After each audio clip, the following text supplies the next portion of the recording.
Welcome दोस्तों। I hope कि आप सब अच्छे होंगे। तो शुरू करते हैं आज की स्टोरी। एक बार मेरे गांव के कुछ लोग रात को खा पी कर लाठी गमछा सतुआ आदि को बांधकर मेला करने निकल गए। उन्हें लगभग 7-8 कोस दूर जाना था। रात का समय और आकाश चांदनी से चकाचौंध था। कुछ खेत सरसों के पीले फूलों से लदे हुए थे और प्रकृति की शोभा में चार चांद लगा रहे थे।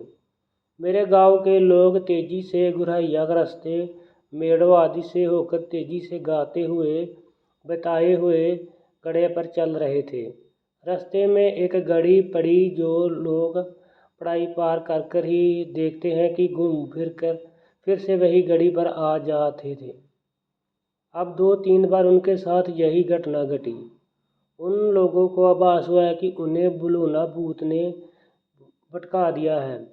दरअसल बुलूना भूत के बारे में ऐसा कहा जाता है कि ये लोग लोगों को नुकसान नहीं पहुंचाते, उन्हें रास्ता भटका देते हैं, कर परेशान करते हैं। फिर क्या था, तभी सभी लोगों ने एक बुजुर्ग ने अपनी चुनौती निकाली और सूत्री बनवाया।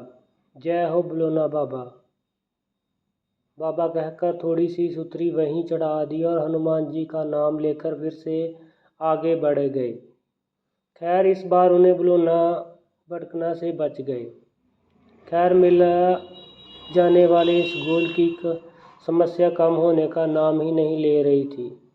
मेले के रास्ते में एक नदी पड़ती थी, पर उसका पाट बहुत ही छोटा था और उन दिनों में इसमें से जमकर पानी आया हुआ था और आसानी से उसे कोई भी व्यक्ति पार कर सकता था।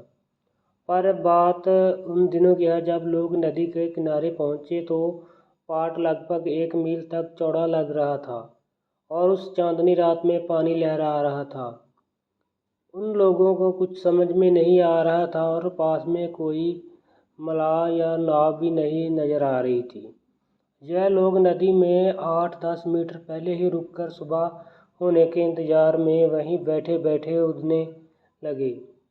खैर सुबह हुई और उन लोगों को पता चला कि नदी तो अभी 100 मीटर के लगभग दूर है और वैसे ही पतली दिखाई दे रही है। दरअसल नदी के किनारे में खेतों में सरसों पूरी तरह से फूलकर पसरी हुई थी और हवा बहने पर सरसों के पीले फूलों लहराते तो नदी के में पानी का आभास भी होता कि वहाँ पर किसी के बुलाना भूत ने उनके साथ मजाक करके उन्हें बुलवा दिया है।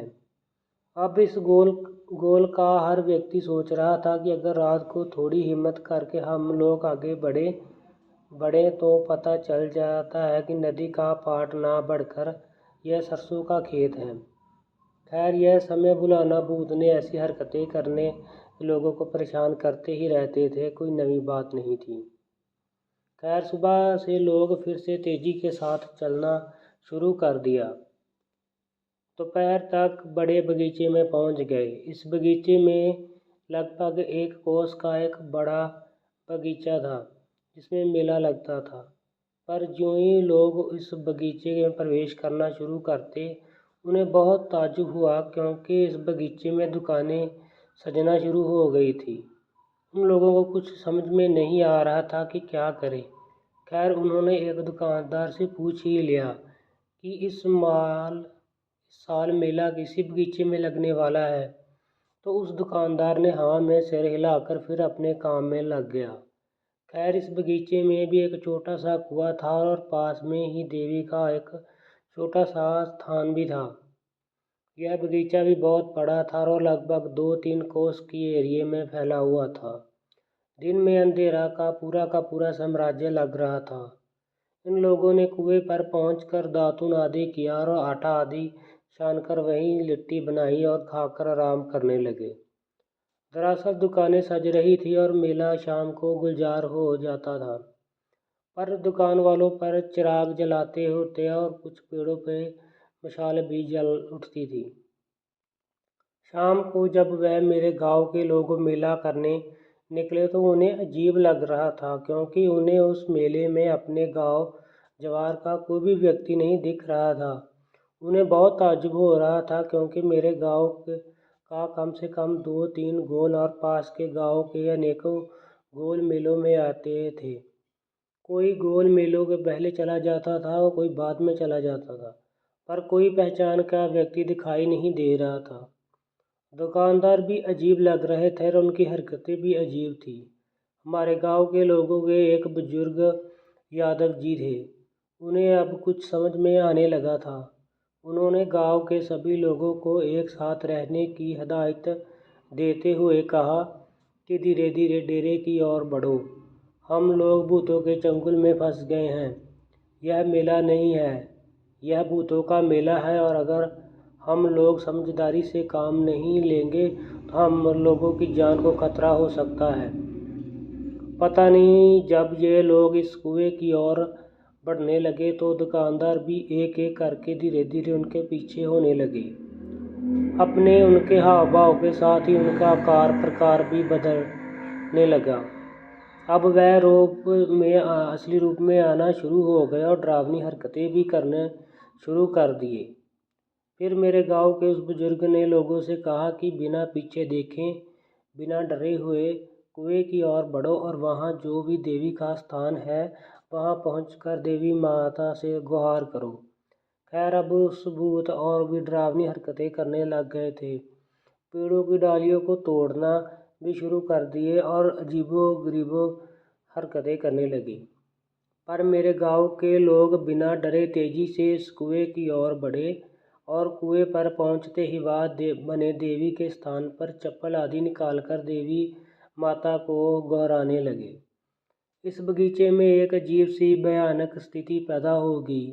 अंधेरा पूरी तरह से छा गया और पेड़ों की डालियां तेजी से आपस में टकरा रही थी। मेरे गांव के लोग अब हाथ जोड़कर देवी के स्थान पर झुक गए थे।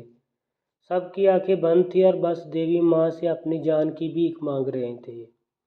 भूत भी आसपास में एकत्र हो गए और कोई इस स्थान के पास आने की कोशिश नहीं कर रहा था। दूर से ही उन लोगों को डराने लग पे थे। एकाएक एक तेजी आंधी उठी। ऐसा लगा कि पूरे बगीचे में भूचाल आ गया है।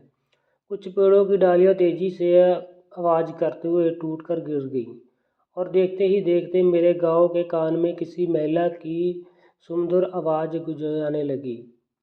उठो, यहाँ पड़े पड़े क्या कर रहे हो?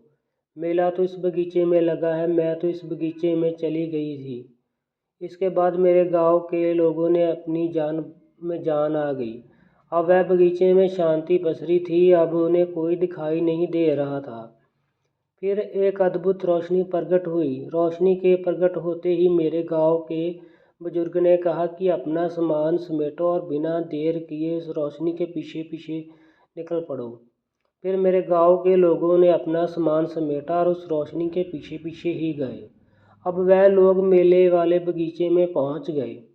वहां रोशनी गायब हो गई। अब मेरे गांव के लोग राहत की सांस ले रहे थे, क्योंकि उन्हें लगभग काफ़ी रात भी हो चुकी थी और उन्हें इस बगीचे में मेले का परवान चढ़ चुका था। ज्यों ही हमारे गांव का यह गोल मेले में प्रवेश किया, वहीं हरीश खरीदते हुए मेरे गांव के रामेश्वर बाबा मिल गए। फिर रामेश्वर बाबा ने मेरे गांव के इस गोल को लेकर डेरा पर गए और वहां मेरे गांव के अन्य गोल को आकर ठहरे हुए थे। फिर अपना सामान लेकर रख दिए और मेला करने निकले।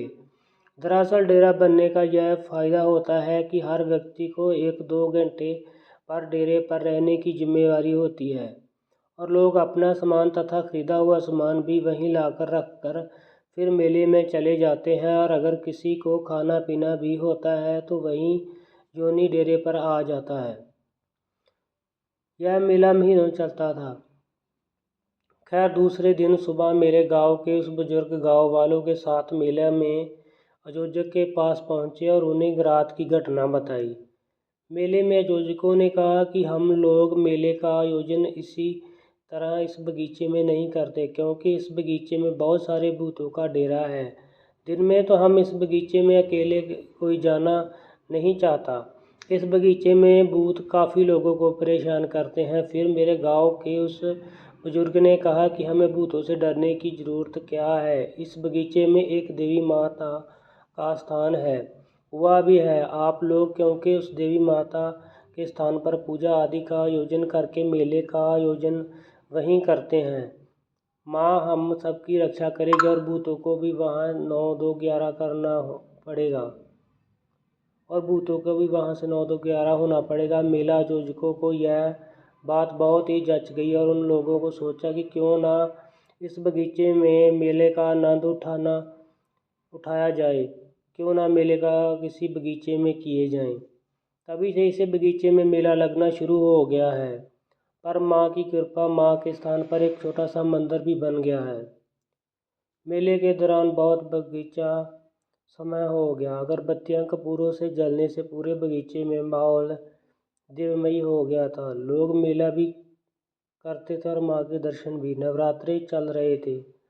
माँ की कृपा आप सब पर बनी रहे। जय माता की। धन्यवाद दोस्तों। चैनल को लाइक शेयर और कमेंट करना मत भूलिए।